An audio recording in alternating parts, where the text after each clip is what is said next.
Tonight, we'll be debating the question, has justice been done in the case of Shamima Begum? I'm just going to lay out some quick facts before we move to the debate at hand. So, when Shamima Begum was 15, she decided to leave the UK with two friends with the goal of joining the Islamic State in Syria.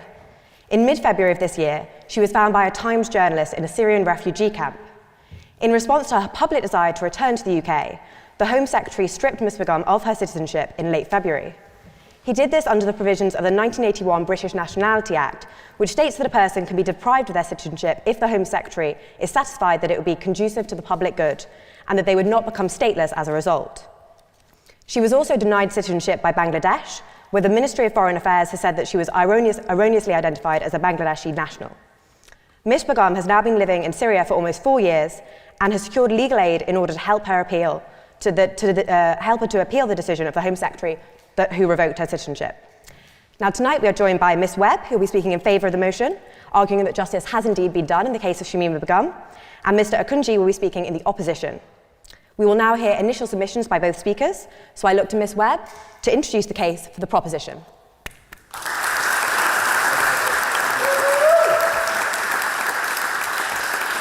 Ladies and gentlemen, thank you very much, Ms President, for inviting me to speak here tonight and debate this very important motion. It's my first time debating here at the Union, and I'm so glad it's such an uncontroversial topic. The motion is an interesting one because it naturally wanders into the minefield of what we mean by justice, and this can lead us to focus on the minutiae at the expense of the bigger picture to try and make sense of it all.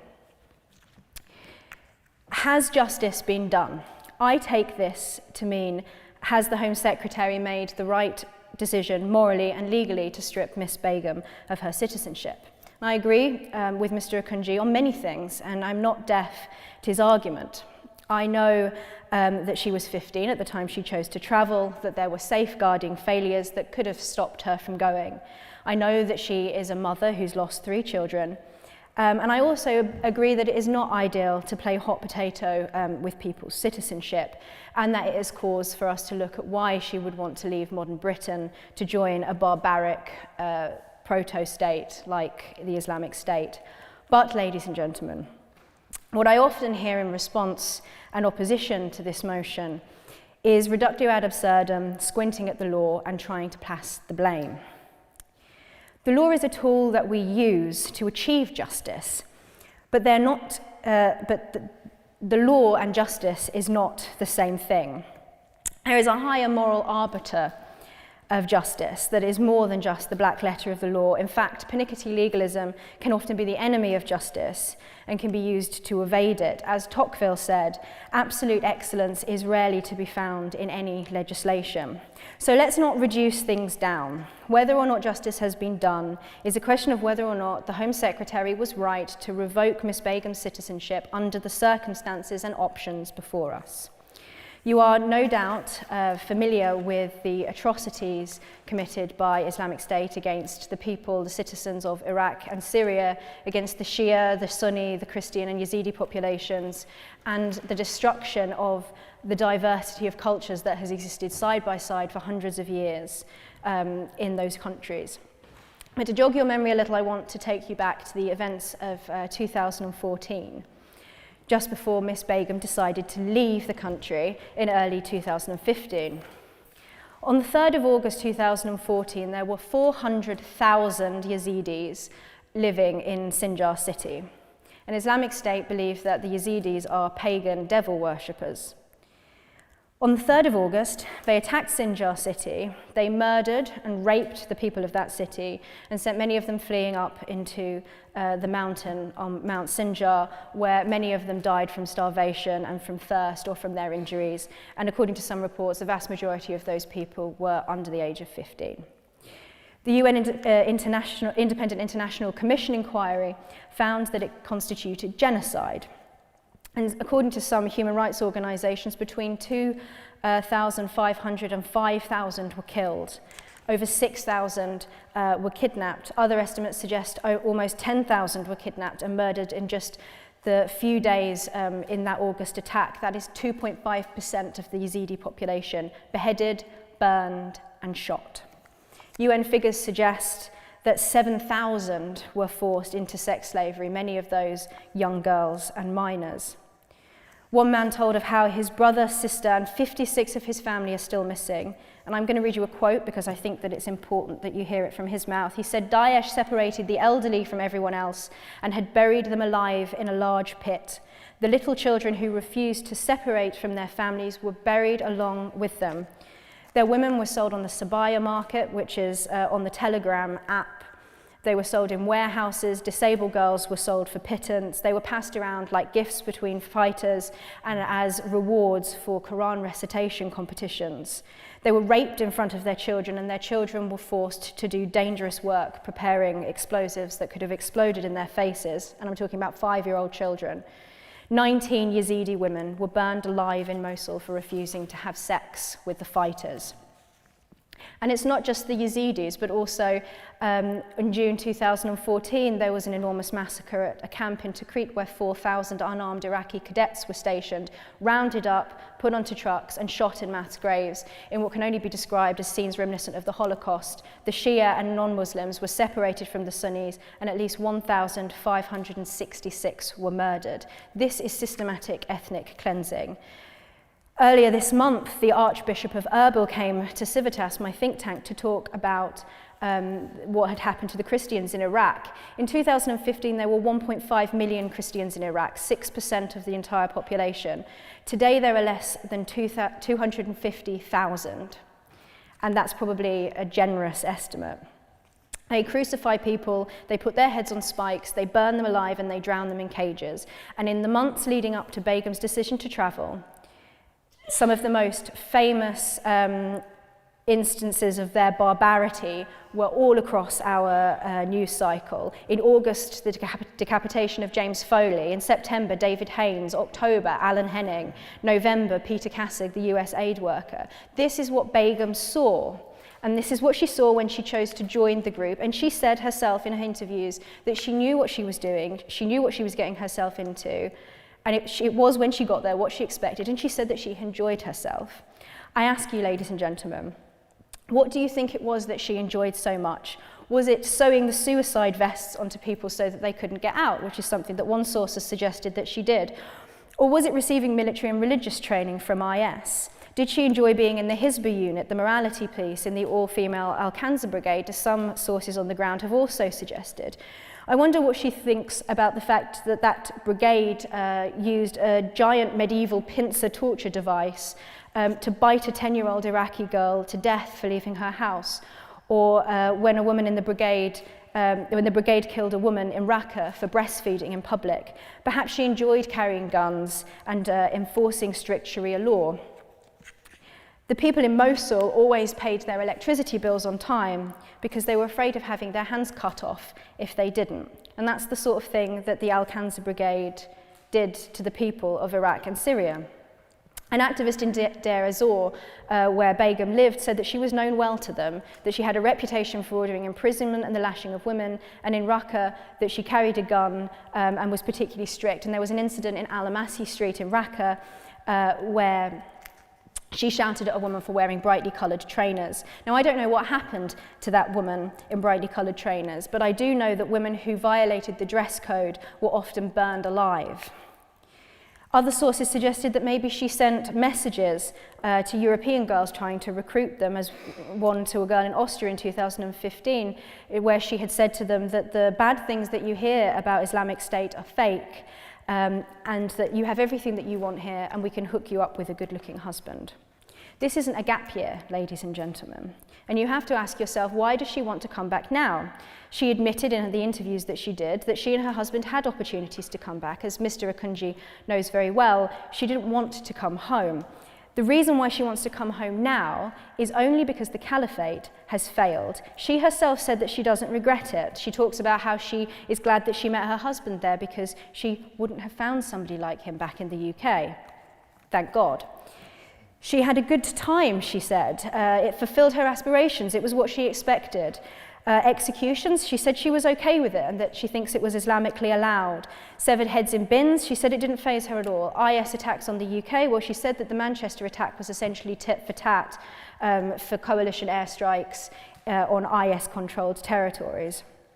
She said that she doesn't agree with everything that Islamic State have done, but she does agree with some British values. And even when she criticised IS oppression, and she was asked what she thought about the end of the caliphate, she said she didn't have high hopes. Mr. Akunjee will emphasise that she was a child and that she was groomed.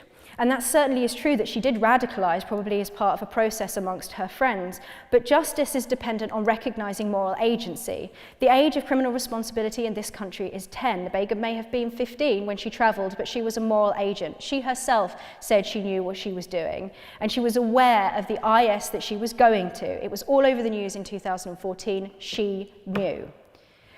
Mr. Akunjee will call on you to have sympathy for her, but she is not the victim here. Even if she had been a housewife, she still chose to go there and is complicit in the state-building enterprise that led to such horrible crimes against the people of Iraq and Syria. And do not be fooled either by the argument that depriving of her citizenship is any more an appeal to your emotion than is the argument that we should feel sorry for her.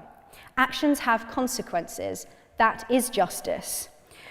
But should we not bring her back and prosecute her then? Well, as Mr. Akunjee I'm sure knows, the Met were not on the ground in Raqqa or in Deir ez-Zor in 2015 collecting evidence. And I don't know what you think would happen if she were to return to this country, whether or not justice would be done. But I'm sure, as Mr. Akunjee knows well, only 1 in 10 jihadists returning have been prosecuted. More than 400 have returned. There is a low conviction rate, because evidence is difficult to gather, and this is particularly the case amongst women, because even though we know that foreign women played a large role in ISIS militarily, it's harder to find documentation because they didn't feature in the propaganda in the same way.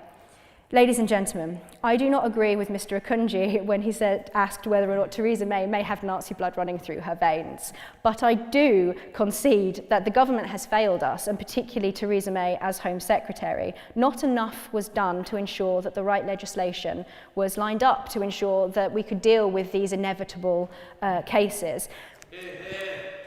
It's useful that the new 2019 Counter-Terrorism and Border Security Act allows the Home Secretary to designate particular areas so that it is illegal for people to go into them or to stay there, but that cannot be enacted retrospectively. Morally speaking, by joining Islamic State, she renounced her loyalty to this country and her right to call it home. Citizenship is fundamentally about loyalty. In a recent policy exchange report, they said that law should recognise and reinforce the duty of non-betrayal, and that this is a reason why we might want to look into updating our treason laws. And perhaps treason laws would be a way of ensuring that justice would be done in the cases of people like Begum. And perhaps if it was the case that she could come back here and receive a hefty jail sentence, then maybe I would be arguing against the motion. But that is not how things are. Sometimes the government get it wrong. And although Mr. Akunjee again has called the Home Secretary vermin, I actually think that he has made the right decision in these circumstances. It is his duty first and foremost to make decisions that protect the British people and are in their best interests. And he has fulfilled that duty. And if he hadn't, and if something had gone wrong, if she had returned, people would have been asking why he hadn't used his legal powers in order to protect us. And finally, I want to draw your attention to one more thing. Mr. Akunjee is going to argue, I'm sure, that the decision is outside of the legal process and that somehow it's outside of the law, but it isn't. That is precisely why it was possible for him to pass her case on to the human rights lawyer Gareth Pearce, who is taking it to the Special Immigration Appeals Commission. That shows that not only was the decision at the time, and I'm sure that we will argue about this more later, at the time it was perfectly legal for him to strip her of her citizenship when it wasn't going to make her stateless. It may be the case that Bangladesh have unlawfully denied her legal entitlement to citizenship there, but that will go to the appeals court and it will all happen within the process of the law, and it isn't something that is taking place outside of it. So I would say that it is not for this House or for Mr. Akunjee to say that the Home Secretary was wrong in making this decision. He had access to far more intelligence than we can consider tonight and far superior legal advice. I ask you, please, when voting for this motion, keep your eye on the bigger picture. As the famous alumnus of this university, Thomas Hobbes, said, hell is truth seen too late. Let us not see the truth of this too late. Ladies and gentlemen, when you vote, I ask you to remember that siding with the perpetrator is not moral sophistication. G.K. Chesterton said that children are innocent and love justice, but the wicked love mercy.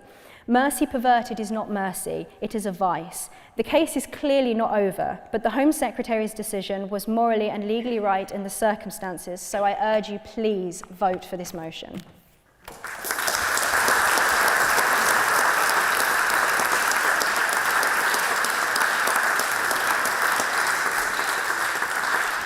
I'd like to thank Ms. Webb for her speech, and I now look to Mr. Akunjee to introduce the case for the opposition.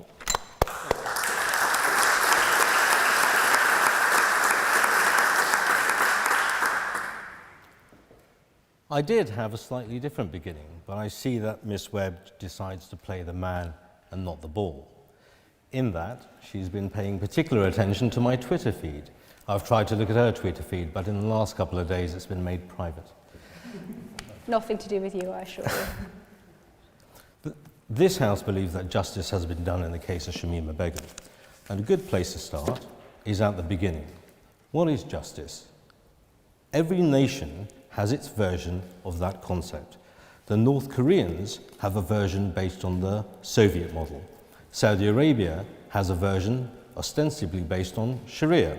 And even ISIS, as we've heard, had their version, and we've all seen on our television screens what that looks like. What we're talking about here today is British justice, and that is of a very different complexion.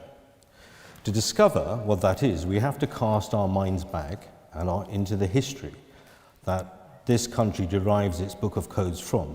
And when we look back, we find Alfred the Great had collected the works of Albert of Kent, Ines of Wessex, and Offa of Mercia in order to formulate the book, or the Dome Book. And in that, together with a dollop of legal guidance from Leviticus, the essence of his trustees was thus: doom very evenly. Do not doom one doom to the rich, another to the poor, nor doom one doom to your friend and another to your foe. In that simple statement, he encapsulated a key function of the law. That is, that the nature of it demands that friend and foe be treated equally under it. In those times, the king was the law and not subject to it. Society, however, evolved, and in 1215 we arrived at a rethinking of the proposition. And this was the Magna Carta, drafted by an Archbishop of Canterbury and signed into force by King John of England. The essential clauses there were that no freeman shall be taken or imprisoned, or be disseised of his freehold or liberties or free customs, or be outlawed or exiled, or in other way destroyed, nor will we pass upon him nor condemn him by lawful judgment of his peers, except by lawful judgment of his peers, or by the law of the land. We will not deny or defer to any man either justice or right. This document enshrined that all men by right were equal under the law, including the king, the executive, and that they had the right to a fair trial. It also necessitated the need for an independent judiciary to decide matters of right. Marching forward with this new system, new in the 12th century, with this idea of independent arbiters, we move into the modern age, where we ask the question, what factors does a decision maker have to use when making their decision? This was settled in a very commonsensical way in the matter of the Wednesbury Corporation in 1948, and very simply, it states that all decisions made by a decision maker must be rational, reasonable, take into account factors that ought to be taken into account, and not take into account factors that ought not to be taken into account. That's the essence of our law, characterized by ration, fairness, and treating friend and foe alike. So how do we decide what factors to consider when it comes to the decision of our Home Secretary in the matter of Shamima Begum? In order to know that, this is driven by the facts of the case itself. So we have to know, what is Shamima's story? Unfortunately, Shamima's story is not the story of an individual. It's actually the story of 9 girls from one inner city school in East London called the Bethnal Green Academy, and actually it begins in December 2014. A friend of Shamima, also called Shamima Begum, and this will become important later, left her home from London, travelled by Gatwick Airport to Istanbul, and though only 15 years old at the time, apparently travelling alone and unassisted, she managed to cross Turkey and enter ISIS-controlled territory in Syria. This fact of her final destination was known only to the Metropolitan Police, her father, and the school administration. The Met launched a terror investigation, which is all but natural in the circumstances. And liaising with the school, they identified 7 girls from Shamima's friendship circle for questioning. Included in that circle were Shamima Begum, unrelated, Khadija Sultana, and Amira Abbas. All 7 girls were questioned by the police without their parents' knowledge. None of these girls were subject to the prevent strategy or safeguarding. In February 2015, when the police realized they might just happen to need the formal consent of the parents, they formulated some letters requesting consent from those parents and handed them, unbelievably, to the girls themselves for delivery. Needless to say, none of those letters ever reached the parents. Not only that, the police failed to even follow up. They didn't think, there are 7 parents here who are not calling us, even though we've sent letters to them. They didn't follow up with that. Unknown to the parents, and under the noses of the Metropolitan Police, 3 of those 7, Shamima, Amira, and Khadija, formulated a plan, and the family believe precipitated by receipt of those letters, to join their friend in Syria. So on the morning of the 17th of February, the girls left home and followed exactly the same route as the December girl, their original friend. Evidently, within a day, the families were aware that their daughters had gone missing. They contacted the police and an investigation was launched. That investigation was a missing persons investigation. It very quickly turned into a counter-terrorism one, and the families were then made aware that their daughters were suspected to be in Syria. This is the first they'd heard about it. It later became apparent from Turkish media that a smuggler who had taken the girls across the border, releasing a video of the same, turned out to be an agent or a spy working for a coalition country. Media reports that that country is Canada.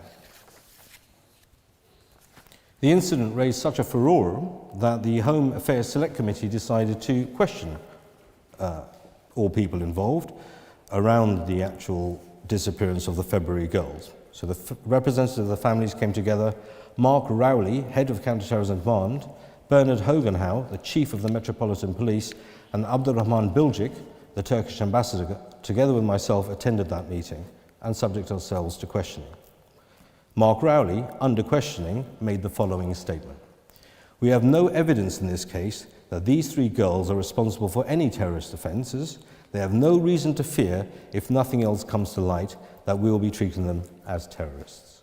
Bernard Hogenhow, the head of the Metropolitan Police, seconded that motion. Now, at the same time that that was happening, Shamima Begum in Syria was being married to a 23-year-old Dutch national in an ISIS-administered ceremony. She was 15 years old. Under Dutch and British law, she's the victim of statutory rape. Out of that union, 2 children were born, 3 and 1 years old. They died. They died from malnutrition and disease. Eventually, in February, Shamima was discovered and interviewed by Anthony Lloyd from the Times newspaper, as we all know. Shamima was heavily pregnant at the time with her 3rd child, and during this interview she raised concerns about her unborn baby, a British citizen who is innocent of any crime. On the 16th of February, Shamima Begum gave birth to her son, Jara, and a few days later, on the 19th, the Home Secretary made a decision to strip her under Section 40 of the Nationality Act. In accordance with that Act, any decision to strip is only valid if it does not leave an individual stateless. That is our international commitment and our domestic law commitment to all our citizens. not to leave them stateless. It is our contention, based upon a press release from the Bangladeshi government, who strongly denied that Shamima Begum was in any way a citizen of Bangladesh at the time of the decision. Sajid Javed left her stateless. On the 22nd of February, Shamima stated in an interview to the Sky News that she was struggling to feed her child and spoke of her own condition of illness. In response to the request from her sister to the British government that we will be dealing with the decision or the lawfulness of that in due course, but in the meantime, to save her child, their nephew, Jeremy Hunt had this to say, declining the request. We have to think about the safety of British officials. I would send them into a war zone as a representative of the government. Now, this is said in the context of 5 interviews by 5 British journalists who had all spoken to Shamima Begum, not a hair on their head harmed. Those are the facts. The question of whether this is justice is a wider issue. It isn't just about Shamima Begum. I completely agree with Emma on this point. It was about a number of people. Jara, her baby, an innocent child who died as a direct consequence of the action of stripping her of her citizenship and the inaction of assisting that child in those circumstances. The decision was unjust to the Kurdish people. They are the ones who have spent blood and treasure in defeating ISIS. They have lost 100,000 of their people, and yet the decision here burdens the Kurdish people with the upkeep and safety of Shamima Begum, who is nothing to do with them. Shamima Begum was born in the UK, raised in the UK, educated in a British school, groomed in the UK, radicalised in the UK. She used a British passport to get to Syria. Beyond that, she didn't pay for those tickets in pounds sterling, in taka, she paid for them in pounds sterling. Yet this decision supposes that she, who's never been to Bangladesh, never held a Bangladeshi passport, doesn't even have a visa there, is the problem of the Bangladeshi state. The arrogance of a decision by a Home Secretary to comment and make a statement about another nation's domestic law and foist our problems upon them is a form of human fly-tipping. It's taking a very British problem and illegally dumping it on our innocent neighbours, de facto and de jure.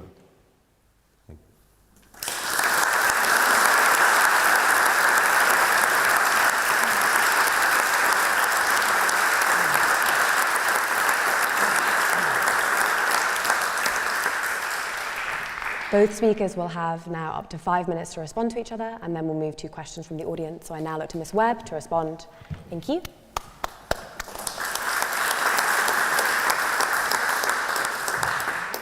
Mr. Akunjee, if I wanted to play the man rather than the ball, those wouldn't have been my choices. It was important to me, of course, to look at your Twitter feed because I needed to know the sorts of things that you would argue. And without going into details, I think it's quite clear that you would like to place the blame anywhere else but on Begum herself. In terms of, and I have to say, I love the fact that you talked about Alfred the Great and Magna Carta. But in terms of Sajid Javid's decision to strip her of her citizenship, at the time when he chose to do that, she was legally entitled to Bangladeshi citizenship. It may be that Bangladesh have been unlawful in refusing her legal entitlement because she has Bangladeshi parents, and so she is entitled to Bangladeshi citizenship. As Mr. Akunjee mentioned, for the obvious reason, the status of her marriage is in doubt, but it might even be the case that she would be entitled to Dutch citizenship. And I totally recognise the desire not to palm our problems off on someone else, but we have to look at the fact that the decision by the Home Secretary at the time when he made it was perfectly legal. And also he has that power for a reason. If it turns out, as Mr. Akunjee has said, that she has been rendered de facto stateless, then this will be amended through the appeals process. We're not debating tonight about justice in general as a butterfly effect of justice. We are talking about, has justice been done in the case of Begum? Not about her baby, which is another debate, and I would be happy to debate you on it. Not about the justice to the Kurds, but about the justice of the decision and whether or not that decision was the morally and legally right thing to do. And I think that it is quite clear that it is. He would like to make it the problem of Tower Hamlets Council that they didn't stop her from travelling. He would like it to be the police's fault. But the point is that she, as a moral agent at the age of 15, chose to go there and made the decision to go and join a state that everybody knew at the time was absolutely abhorrent. And we cannot just allow people back into this country who go and do that kind of thing. She has turned her back on her country, and arguably de facto, she has revoked her own citizenship. And we don't know how much of a danger she may be to this country, but Sajid Javid does, and he has those powers for a reason. And how just would it be if she were to come back to this country and radicalise young girls here, or boys here? I don't think that we would be having this conversation if she was a 15-year-old boy. We are having this conversation because she is a girl, a woman, a mother. She's being painted as an innocent victim, but the real innocent victims, as I mentioned at the beginning of this, are the people of Iraq and Syria. And I think that Mr. Akunjee is trying to place the blame anywhere except on her shoulders. Thank you.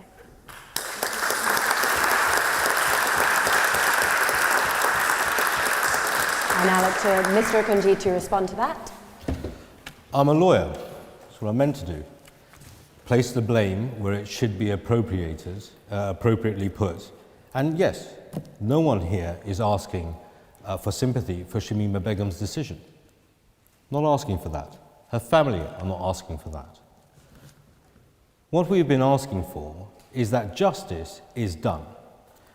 Emma has spoken about reports about Shamima Begum sewing suicide vests and being part of the Hizbah police. Now, the idea that somebody, a young 15-year-old girl who doesn't speak Arabic, goes out into Syria with a Kalashnikov and lays out the Sharia law in Arabic to Arabic speakers is a bit of a joke. And the reason why that's an important position is because Emma's raised this as if it's evidence, and it is far from that. There are two girls, Shamima Begum and Shamima Begum, both of Bengali heritage, both from East London, both travelling around about the same time, both from the BGA Academy, and unfortunately having phonetically similar names, in a country where women wear full niqabs. To levy evidence or intelligence against one or the other, you must be clear and precise about who has committed these actions. The individuals, plural, who have made these accusations have themselves stated that it may not be even evidence that will stand up in court.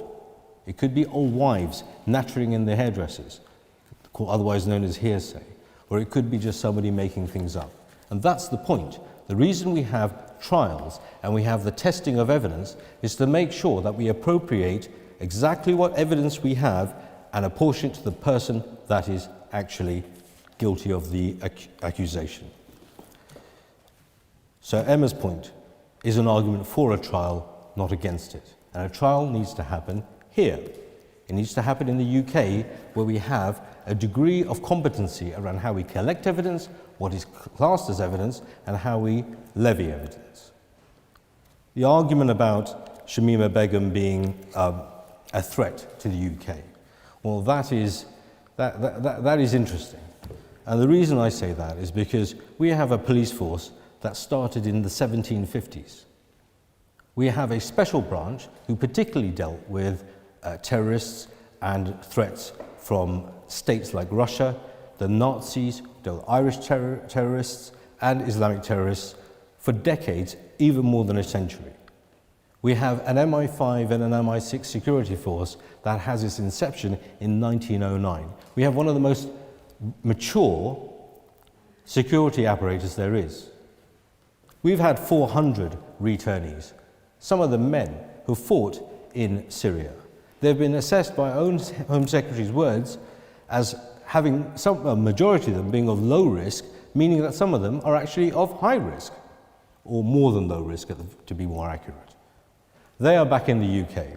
The idea that our mature security service, who is dealing with some of these less than more low risk individuals, cannot deal with a 19-year-old girl is laughable.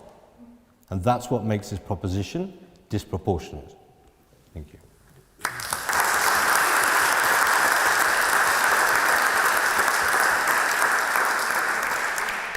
So in a second, we're going to move to audience questions, but first, would either speaker like to pose a question to the other speaker, who will then have a right of response? Yeah, absolutely. My question is around what you were saying about prevent. In the past, allegedly, you have said that Muslims shouldn't cooperate with the police, and have said that you don't agree with prevent, that you think that prevent is not a good thing. How can you therefore attack the police or Tower Hamlets Council whilst also saying that, you know, they should have fulfilled their safeguarding duties to keep her here, but also at the same time undermining it? Mr. Akunjee would like to respond? Yeah, sure. Prevent is a policy. Now, in terms of safeguarding, that wasn't invented when prevent was invented. Safeguarding has been a duty of all our councils since day dot. The issue I have with Tower Hamlets Council is not that they failed to safeguard the girls themselves. That is understandable in the first girl, Shamima Begum. Nobody knew she was going.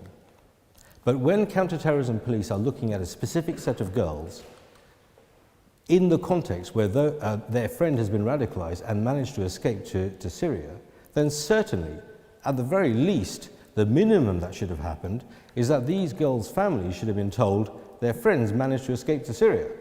Maybe you want to think about taking their passports away. Maybe you want to keep an eye on them. In fact, the first girl's father, Mr. Uddin, specifically told the police and the school to keep an eye on those three girls, Shamima Begum, Khadija Sultana, and Amira Abbas, because they were so close. So when you have a police force, apparently, the counter-terrorism police, looking into this issue, you have the school looking into this issue, why were the families specifically cut out of that decision-making process? That is a failure. In terms of the prevent strategy and my criticism of it, yeah, certainly I have criticisms of prevent, but not so much contest. They're both part of the government's overall strategy for de-radicalisation.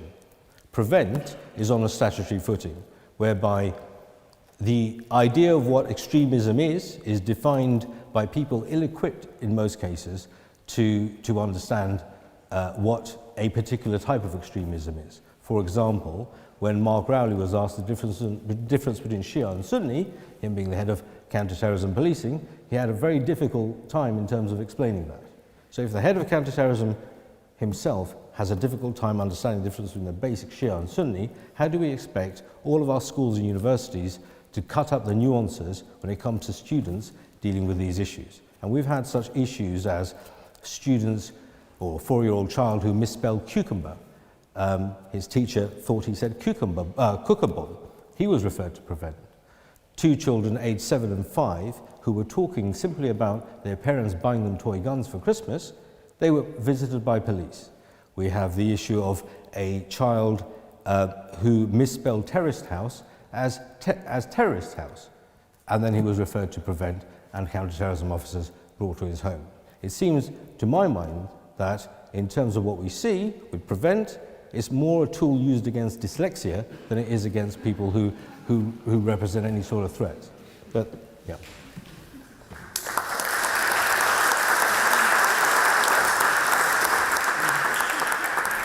Mr. Akunjee, would you like to pose a question to Ms. Webb? It has been said of this decision to strip Shamima Begum, a born citizen of the UK, that this in effect creates a 2-tier class of citizenship, where there is British, if your parents are British, and your citizenship is absolutely inviolable. And then there is sub-British, where your parents may have come from another country, and therefore your citizenship is at risk. So my question to Ms. Webb is, Is there a two-tier citizenship system, and do you think that's appropriate in a modern state? Interesting question. I think it's particularly interesting because I find it curious that you seem to have so much faith in our legal system when you've described it as being a Jekyll and Hyde legal system. Do we have a two-tier citizenship? No, we don't. The reason why it's possible to deprive somebody of who have parentage in particular countries of their citizenship is because certain countries have citizenship. You know, you're entitled to citizenship if you have parents from a particular country. So dual nationals are obviously entitled to citizenship in different countries. It's just the law. I mean, it's something that is the law in many countries. And I don't think that it in any way is a sign of a two-tier legal system. I also, having consulted a relatively high legal authority on this, know that if that was thought to be the case, then it would be something that would be dealt with in the courts. It would be something that people could contest if they felt they had been discriminated against in that way. It may look that way as a sort of byproduct of just the nature of how people are entitled to citizenship around the world and the fact that you can't render someone stateless. So if they therefore have citizenship of another country, then they're not rendered stateless if you deprive them of their citizenship. But that's not something that is inherent to the system. Right, thank you. We're now going to open up the debate to the floor. If you would like to ask a question, please direct it to both of our speakers. Raise your hand and the mic will come to you. So raise your hand if you'd like to ask a question. Can we go to the gentleman? Yeah. Yeah, my question is to the speaker in favor of the motion. Can you please pose your question to both speakers? Okay. So try and make it something that both speakers can respond to. According to the Universal Declaration of Human Rights, a state, having a state is a human rights. So do you think that, how do you justify that stripping an established citizenship of Britain in apprehension of a far-fetched claim of another country's citizenship is justified? How do you justify this? Thank you. Thank you. Can we go to Ms. Webb first? Well, my answer to your question is quite simple. It's because if you're entitled to citizenship in another country, then you can be deprived of your citizenship at, say, in the UK. If it is found when she goes to appeal, as she is going to, she has legal aid to do that. If it's found that she's been de facto rendered stateless, then that will be something that is addressed, because it is illegal to make her stateless, but that isn't what has happened in this decision. Mr. Akunjee, would you like to respond? Yes. Well, I'll suggest this. If you have a dual national who's French and British, and the French get in there quickly enough and they strip the national of their French citizenship, despite that person having lived in France all their lives and maybe only just having touched on Britain shortly, how would anyone here respond to that sort of a position? Having people from abroad foisted on you on a technicality of law, a sleight of hand. This is not honourable. This is not politics. This is a situation where each state takes responsibility for its own citizens. Bizarrely enough, we have to look to Donald Trump for the moral high ground on this. He's told us that every state should take their own nationals. Now, we are the 5th biggest economy in the world. We have 65 million people in this country, and we've taken no responsibility for any of our citizens from these camps in Syria. None. Kosovo, the 144th economy in the world, with a population the size of Leeds, has just taken back 110. That should be an embarrassment to us. Can we go to the... Can we go to the member with the hand up in the white shirt?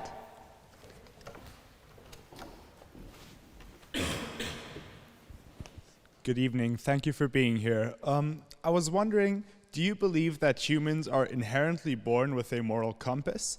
Because if not, and if it is nurtured through their environment, then that is a possible explanation why a 15-year-old who presumably has some access to the news cycle may still be drawn to join or drawn towards joining ISIS. Can we look to Mr. Akunjee to answer that one first, please? Yeah, it's a difficult question. I think one of the best studies done, direct evidence studies done around this, is entitled The Edge of Violence, when looking at factors around why people go and have joined the ISIS narrative. And the only explanation that's there, when you factor in for various variables, is just if somebody's friends has gone or not. It's not limited to class or economic background or intelligence necessarily. If we look at what happened here in this case, you have 4 girls who went and joined ISIS, and then you have another 5 who are made wards of court for fear that they would do the same. That is 9 girls from one school in East London. Now, they weren't remarkable, particularly compared to the rest of their classmates, and they weren't remarkable comparably to all the other tens of thousands of children in the schools in that area. They were of a piece. But these girls were affected particularly because of the experience of the first girl. And that's where the safeguarding issues really come in, is when you have an indication that someone's gone, you need to pour resources around that and put the hackles up to make sure that the people around them aren't also similarly sensitized to that situation. I think that's the only answer we're going to get, unless we have a trial around this, where evidence is brought and evidence is heard.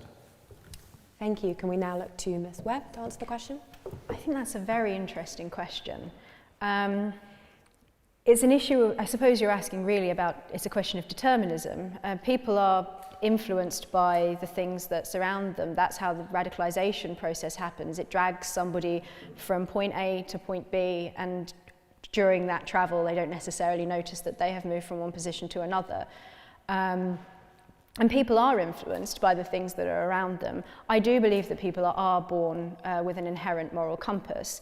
And if you don't believe that, then you can't hold people morally accountable, which means that you have to say that people were just influenced by this and they were influenced by that and they were just tossed on the tides of the things that happened around them, and that you can't then hold them morally responsible for what they've done.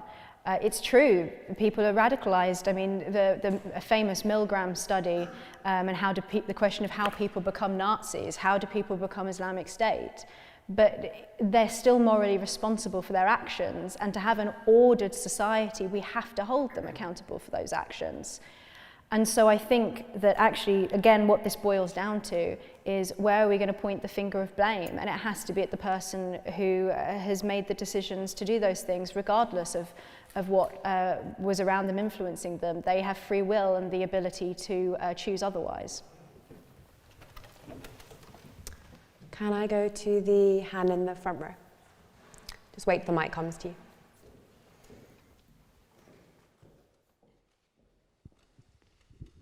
Hi, thank you so much. There seem to be some contradictory statements on whether we think that the police is competent or not.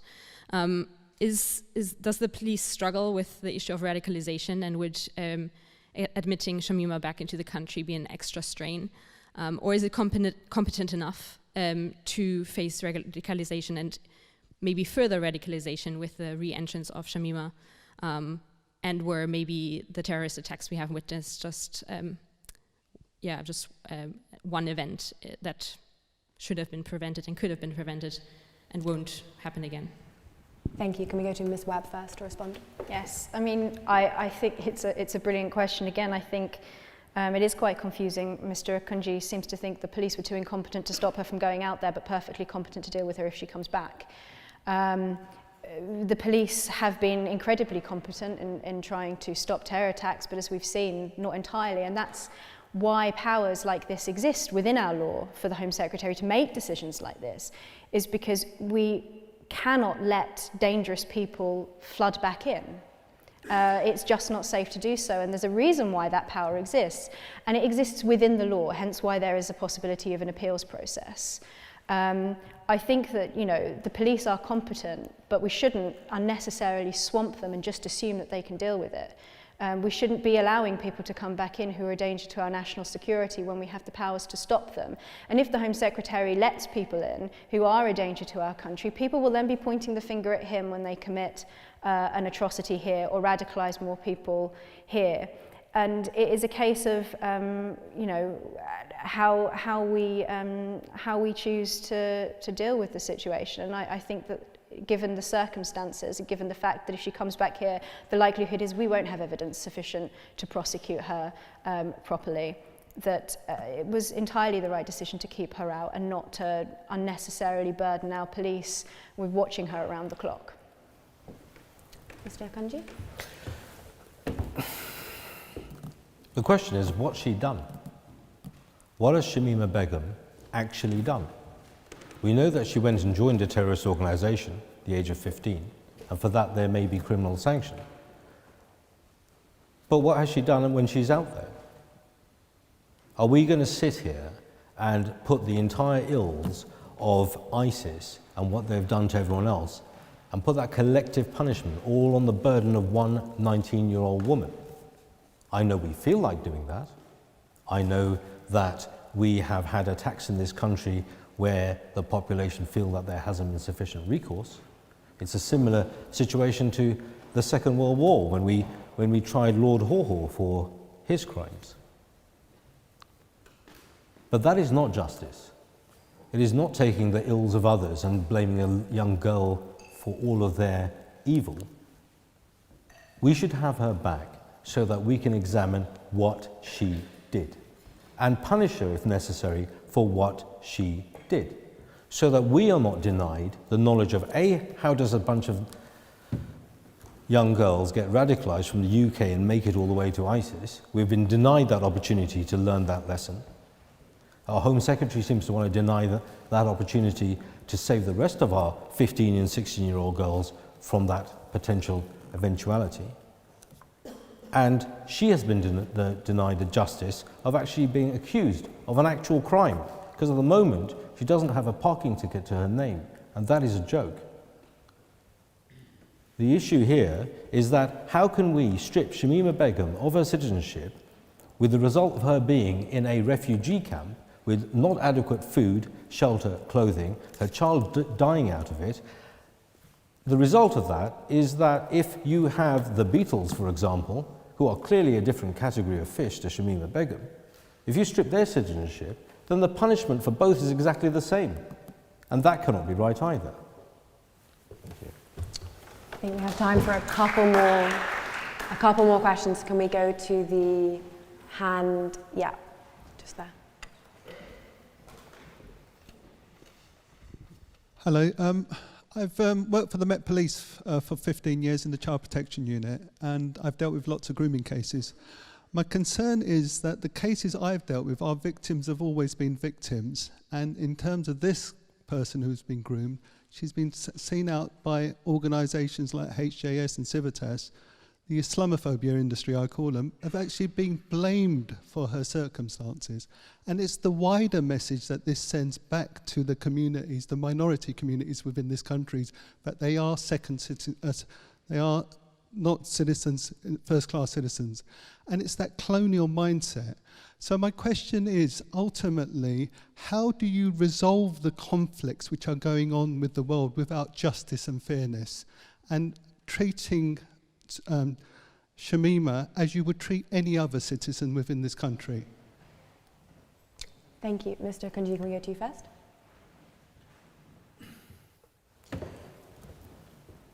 A state is defined by its justice system and by its currency and by its laws, really.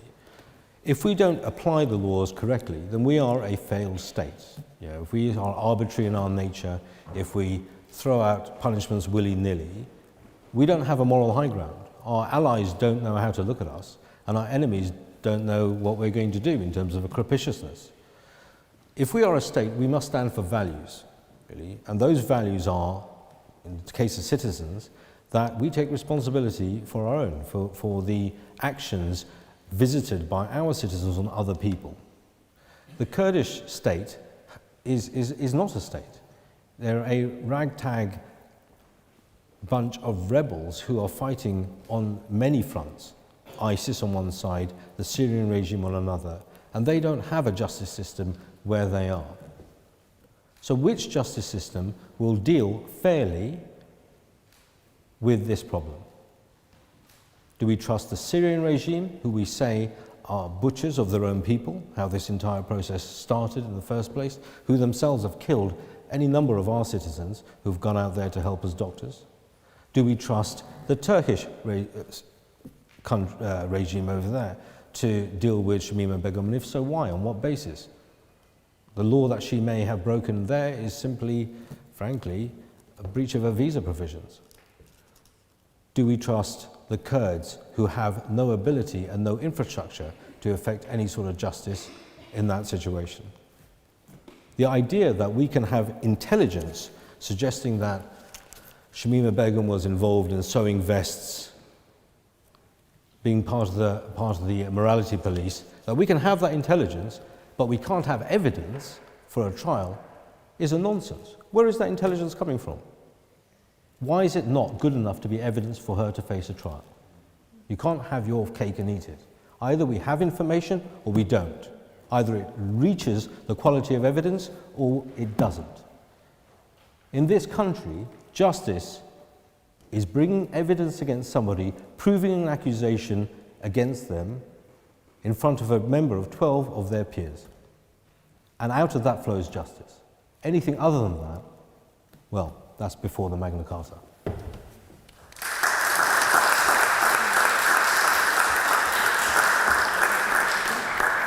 It's nothing to do with, and going back to the two-tier question again, nothing to do with Ms. Begum's race or her religion. She's been deprived of her citizenship because she went abroad to join a terrorist group, and the Home Secretary deemed it sufficient that she should be deprived of her citizenship and not be allowed back in. You're being told that this is not taking place within the bounds of the law, but I repeat again, it is taking place within the bounds of the law. She is able to appeal the decision. This is part of due process.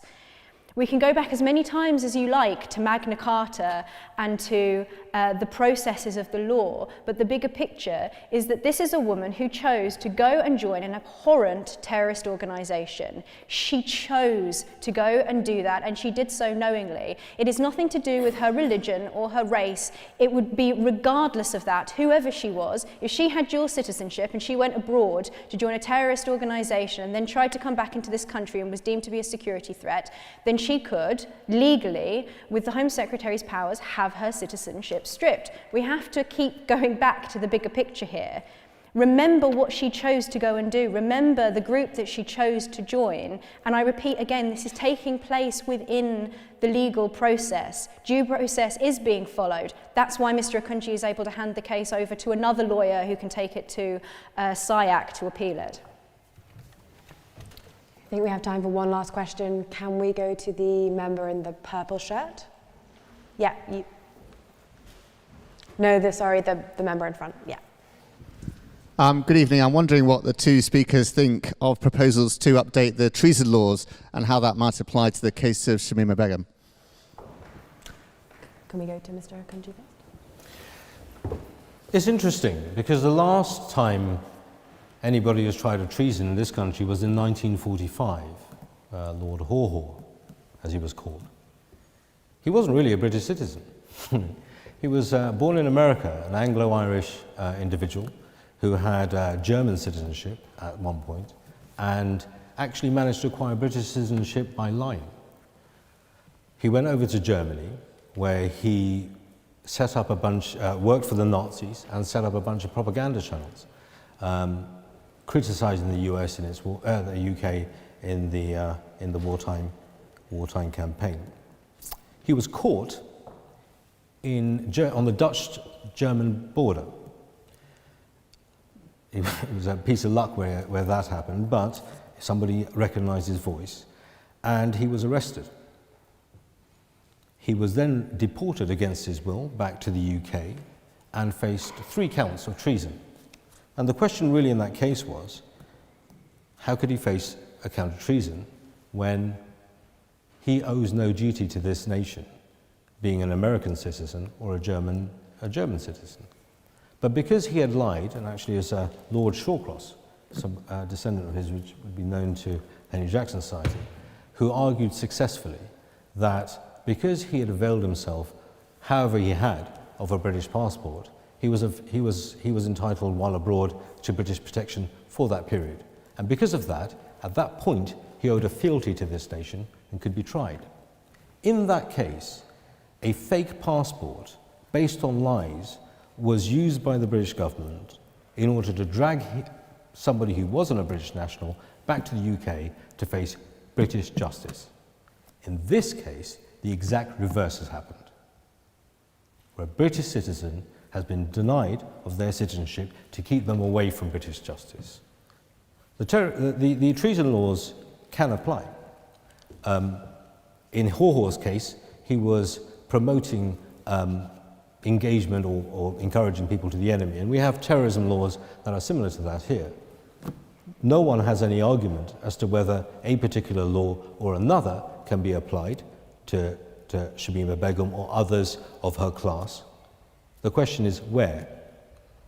It would have to be in a British court in front of a jury of their peers in any event. You have Guy Fawkes, who, if ever there was somebody who was committing treason, it's him. He was indicted. He had a trial. He was found guilty and he was prosecuted. That's all that's being asked for here. Look to Ms. Webb. The treason law question is an interesting one. Just to give you some background, Policy Exchange, the think tank in Westminster, recently did a paper proposing the details of how we might be able to update our treason laws so that it can be applied to people who, I think, for example, leak intelligence or act against the interests of this country, and terrorists would fall within that category. And earlier this month, the Home Secretary announced that they were consulting on whether or not they should update the treason laws. I'm not a lawyer, and so I don't know how workable treason laws would be or how likely a jury would be to convict somebody of treason. But I think that the idea of having a specific crime that recognises the wrongfulness of betrayal against your country and exactly how that is harmful and undermines the social fabric of our nation would be a way of ensuring that people who go to join these terrorist groups and people who fall into other categories that would be subsumed within the treason law, that would be a way of ensuring that people could be prosecuted for their betrayal of this country. And if it was the case that we did have treason laws, and it would be ensured that she would, and others like her, would come back and receive a hefty sentence for what they'd done, and I was convinced that justice would be done at home, and that she really would see the consequences of her decisions, then I would be arguing against the motion. But the point is, and this is important, that we don't have such laws. And I don't think that our current counter-terror legislation, though updated as it has been in 2019 and getting better, I don't think that it's sufficient. And this takes me back to my beginning point, which is that the law is a tool that we use to achieve justice. It isn't the same thing. That's why laws change and are updated over time to meet the changing landscape of our world. Otherwise, it would be ossified like Islamic State's law. And that's exactly why I think that the Home Secretary made the right decision. Because if she returns home, 1 in 10 people who have returned have been prosecuted. The likelihood that we can prosecute her in a way that really would serve justice is, I think, probably unlikely. And the point is as well that the Home Secretary's decision to take away her citizenship is not just about justice for her.